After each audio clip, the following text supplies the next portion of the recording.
Hilo ni jambo zuri sana. Kwa karibu na ile familia na kwa ni jambo ambalo linakuwa liko more specific zaidi. Lakini kitu kingine kinakuwa kinatokea hapa, mara nyingi kaka zetu wanakuwa wako na wanawake 3 4. Hicho kitu kinakuwa kina affect sana, hususan kwa dada zetu.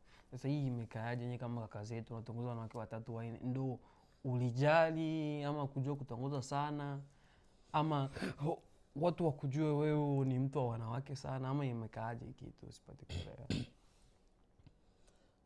Kwanza ninaweza kusema vijana wengi sasa hivi wako na date fulani ishakuwa ni challenge. Okay. Kila mtu anapenda aoneshe mwenzake ana uwezo wa kumiliki madem.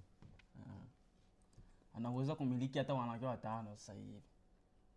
Nakuta vijana wako magroup huko kanaambiana, mimi kuna fulani nikatoka nao wote.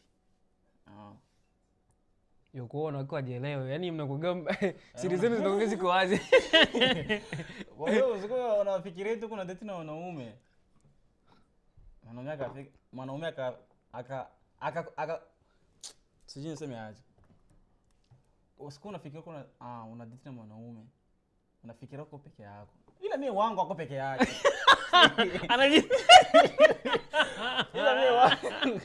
Ila mimi wangu ako peke yake.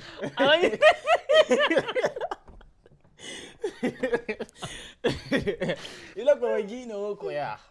Okay. Mko peke yenu.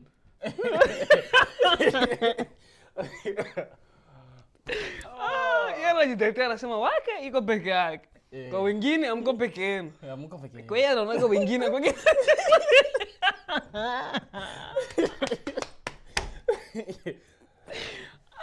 Hapana kwa kweli. Yaani mtu anaona wenzie ya kwake, katika vijana wote ndio safi. Wengine ndio wako peke yao. Okay. Yeah. Ndio hivyo. Okay, sikiliza sham. Unasikia? Uko peke yako. Wewe uko peke yako. Kwa hiyo usijali. Yaani amani uko peke yako. Unasikia joto.